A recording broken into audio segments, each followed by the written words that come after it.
Hi everyone, I'm Cullen Haynes from Legal Home Loans and I'm sitting with Jay Pace, the Director of Providence Property Group. How are you, Jay? Good, Cullen. Thanks for having me. Thanks for having me. COVID time. But Yeah. Look, I wanted to have this discussion because a lot of people ask, what are the benefits and costs of using a buyer's agent, and wanted to just jump right in and talk about it. Yeah, definitely. Well, at the end of the day, a buyer's agent, I guess, defining it's important first. So a buyer's agent is your representative when it comes to purchasing a property. Yes. So the main three things that you're looking to do here is to save time, Yes. save money, and minimise your stress. Yes. So if you've got somebody who's doing all the work for you, the average Australian purchases one or less properties in their lifetime. Wow. So it's not something that we're really used to doing. It's not a battlefield that we're used to fighting on. So when you've got somebody similar to a mortgage broker who understands how loans work, but with a buyer's agent understands how purchasing a property works, what to look for, etc., it really does assist you. As I said, making sure you can save that time, Yes. making sure you can save money with a good negotiator, Yes. and also just minimising that stress and not knowing what you're doing. A buyer's agent is definitely the right way for you to get a better result. Okay. So it's basically like offshoring that to someone else who's an expert who does it on your behalf, basically. Exactly correct. As a mortgage broker, the average pre-approval is about 3 months? Yeah, 3 to 6 months. So 3 to 6 months. Let's say 3. So you've got 12 Saturdays to locate, assess, and negotiate property. So at the end of the day, if you've got those 12 Saturdays, let's say you do half of them, okay? Because a lot of your clients would be lawyers, very time-poor people. Let's say they do half of those. That's 6 Saturdays. Yes. Out of those 6 Saturdays, let's say they do an average of 2 properties a weekend. In 3 months, they've seen 12 properties.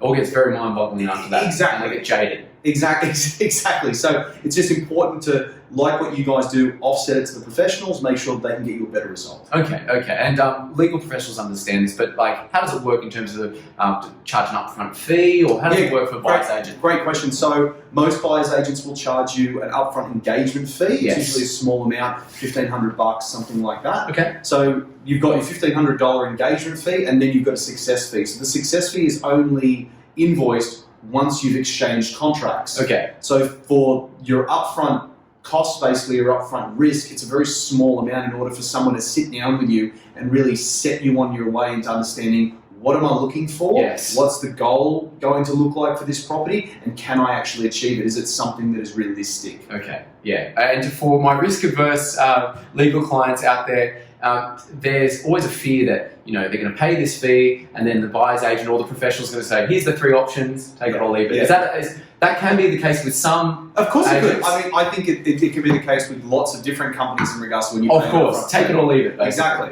But I think the biggest thing here and the biggest distinction between us and many other companies is that initial discovery and strategy session is all about articulating what the brief is. What does this client want? Are you looking for an investment, an owner-occupier property? Yes. Do you want to add value to it cosmetically, structurally? Is it something you want to live in? Does it need to be in your kid's particular school, Correct. work, etc.? So all of those things have to come together in order for a client to understand and say, this is the type of property that I want, because they'll know what success looks like when they've been able to describe it. Yeah. So if obviously the property that you find is not the right one, either the brief was wrong or that their needs have changed. That's right. And then we update that and we go again. Love that. So remember, that's the whole point of it being a success fee. The agent is incentivized to bring you something that you like, because if you don't, they don't get paid anything. Perfect. Advocate in your corner. That's right. Perfect. Love that. Thanks so much. One of the questions that I can't believe I get very often is, how much does a broker cost? It's a very good question. Yeah. And the answer, even more so. As a broker, we actually don't charge you as the end client, our legal clients, for our services. We get remunerated by the bank on settlement. So the reason why that would be the case is because brokers write 59% of all mortgages in Australia. And that's growing, right? And that's growing. And the reason why brokers exist is to keep the market fair. Because if the banks only had one direction in, it's going to be like an oligarchy. The big four would just charge whatever they want and basically gouge everyone as much as they can. So a broker is a vendor agnostic professional who puts your needs first, and basically instead of you walking into one bank, they go, hey, based on your situation, we're going to place you with this bank, you're going to get this, this and this. Doesn't come out of your rate or repayments. That's a very common misnomer that even though the client isn't paying for our services, you're getting charged somewhere. There's some hidden fee. That's not the case. You pay the same or if not less than you would going direct to bank. So there's no increase in any of the charges because it's being brought to the bank or the lender by some third party. Correct. What we find is many older or seasoned legal professionals know what a broker is, so our partners, barristers, etc. But the younger first home buyers and senior associates who are doing their first property or second property, I take it to like a concierge at a hotel. Many don't know what that is and that it's available, but we as brokers are here for you, and there are very compelling benefits in law, especially to using a broker, especially the 90% no LMI and the specific credit policies depending on where you are in your profession as well, such as 12-month financials or using a CFO letter and a bank statement to confirm your new partner draw. So very compelling using a broker. I'd highly recommend it. Okay, and one of the other questions that a lot of people have is, what do I do when I'm ready to buy a property? Yes. Like if I'm deciding I want to get into this market, what should I do? Because we get a lot of clients that come to us and go, I found the property. And we say, do you have finance? And they say, no. No, I thought I'd get finance when I signed the contract. Look, we get that all the time. And it's amazing that, especially for our clients, legal professionals, is that they put their clients first, and they do everything to put their clients first. But it's that old adage that, a wills lawyer doesn't have the will for themselves. That's right. So it's all about putting their own mask on first. And you think, as lawyers, you're looking at the rain clouds beyond the rainbows. But we get many lawyers saying, I've signed a contract, here's my finance. We think that's although we're happy to help and we usually get a great outcome, get your finance sorted before you purchase or you want to make an offer. Because what that does is it does two things. One, you've got certainty that you've got the pre-approval there for 90 days. And secondly, there's no delays when you're dealing with vendors, real estate agents, etc. You're a qualified buyer who has already got their pre-approval, gone through at the moment, some banks are taking 4 to 5 weeks with their pre-approvals. So you're already ready to go and there's no ambiguity. And especially if you're self-employed or a newly minted partner, or there's something not quite boxy, quite right that it's going to slip through, even more reason to get it done. Case in point, I had a client who went to one of the major banks and they got told you can't get finance because they're 18 months into their self-employed and technically you need 24 months. We actually said no, that's incorrect. We actually got them approval with that same bank they were talking to, much cheaper rate, and now they got pre-approval, they purchased, and they had the one, they had the certainty, but second, they were ready to go and they were at auction, said, yep, let's go forward. Came in at the auction price and the rest is history. So I always say, if you get, it doesn't cost you anything and it just means that you're going to be ready. Get your pre-approval done now. I would also add that when it comes to negotiation, if you have the pre-approval and then also you can early release a deposit, etc., it really does help you when it comes to purchasing a property, because it's not just based on price, it's based on terms. And if you're someone that's finance ready, got the deposit, etc., the vendors, especially now during COVID times right now, if you're saying to someone, I've got to get my finance, they're going to look at you at this type of environment and go, well, the probability of that happening at the moment is probably low, or the time it's going to take is a long time. It's just way too much. Correct. And that's what we always say. If you're serious and you are a legal professional who's very organised and everything else, get your pre-approval sorted. It's not going to cost you anything. It'll only be an investment of time, 15 minutes talking to someone like myself, get it sorted, and then when you're going into those discussions, honestly, it's like a psychological thing. We've already got finance, let's make it happen. Yeah, fantastic. That's really great information, Cullen. Thank you so much. And one of the questions that I get asked more than usual is variable versus fixed, because obviously the advertisements from the banks, etc., it's always a mixed bag. And there's always pros and cons to both, but I think it's just important to have a professional really just explain kind of the pros and cons of both those concepts. Correct. Okay, and you have to look at whether it's a package product or a basics product. The basic product is very bare bones. You don't get what's called an offset account. We'll go into that later. And a package product, you would get an offset account. And that links very much to what a variable and fixed rate is. Usually the banks lead with their fixed rate, which is a lower rate in the market, and the current leading fixed rate at the moment is 2.19. Now, that is the lowest in recorded history. Unbelievable. Owner occupied 2.19 fixed, which is fantastic. However, I guess you do get a great rate if you fix the whole thing. However, you won't get the benefit of an offset account if you want one. And usually that's attached to what's called a variable loan.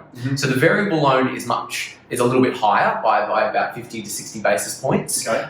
Usually between, depending on the loan, between 2.59 and 2.923%, thereabouts. But the benefit of a variable loan is you do get the benefit of what's called an offset account, which we'll go into. And obviously there's no excessive break fees if you do break the loan early. So that's one of the pitfalls of fixing everything is if you want to break after 12 months, you're going to pay break fees based on the loan amount, the loan term, what the rate is now. What a lot of our legal professionals like to do is a hybrid or split loan. And not many people know you can do this, but you can, whereas you can have 50% fixed and 50% variable, get the benefit of both worlds. Or if you're quite risk adverse, and especially in this COVID climate, you want to make sure your repayments are as low as possible, you want to have certainty repayment, you fix a higher proportion and you have the variable component of what you think your savings are going to be over 2 or 3 years. So if you think you can save 100,000, maybe think, let's do a variable of 100,000 and then have the rest as fixed. But obviously speak to your accountant, financial advisor, but that's typically a great and solid process to do if you're thinking of fixed or variable. And what about interest only versus principal and interest? Because this is a big question that we get asked specifically from clients who are trying to obviously minimize tax that might be negatively geared because obviously they want to claim the interest. But there's always that debate of, do I smash this loan down now as fast as I can? Or do I minimize my repayments and have some savings which I can offset? And what do you usually look at? I'm sure it's on a client-by-client basis. But what are some pros and cons? So what we look at is the overall goals. So on an owner-occupied loan, the banks tend to like, and we as well, principal and interest. The reason why is because that's non-tax deductible debt, and you want to smash that down. You use an offset account, and going into more detail, an offset account is an account that you put money in, very similar to a savings account, but instead of you making interest on it of well, I think it is even less than that. You actually save whatever the rate is at that time. So you save 2.5, 2.9%. And the purpose of an offset account is instead of having a lower loan term of 20 years, you have a 30-year loan. Say you have a $500,000 loan, you put $100,000 in your offset account. It actually moves to decrease the term because you're paying off more of the principal portion. So if you have 100,000 in there, you're only paying interest on 400,000. Definitely use an offset, principal and interest on your owner-occupied debt. Now, when it comes to your investment debt, we need to look at the long-term strategy. If you're thinking of selling these properties in future, you don't want to erode the debt on it because it's obviously you get if it's negatively geared, you get the tax advantage of the interest. But obviously, when you sell, you can claim back a lot when you eventually sell it. So a lot of our clients, we give them options between what the principal and interest rate is and the interest only. If they're a little bit older, we usually say, look, it may be best to do a principal and interest strategy because we eventually want to get rid of most of this debt. So let's have a principal and interest. But if they're looking to accumulate wealth and depending on their strategy, maybe interest only is more appropriate. Now, the difference between the two from a repayments point of view, if you have a principal and interest on an investment, you put more in your offset account, you're not going to decrease the repayments, you're actually just going to decrease the loan term. If you put more into your offset account on an interest-only loan, because you're only paying interest, you're actually going to decrease the repayments. So I have clients that love using interest-only as a pseudo line of credit. So if they have $1 million loan, they've got $1 million sitting in their interest-only facility, they're not making any interest-only repayments. So they use it as a cash flow model to minimise their outgoings. And it's actually quite a smart way our legal professionals get around using a line of credit because a line of credit is quite expensive. It's about 4.2, 4.5. Whereas they can use a pseudo line. It didn't used to be expensive. No, but not expensive compared to doing an interest-only, which you can get variable rates, sometimes starting with a 2 in front of it, but most likely a 3. And it's just a more sensible way of doing it, especially if you're looking for that edge. Cullen from Legal Homelands, that was great. Thank you very much. Thanks, Jay. I really appreciate it. All right.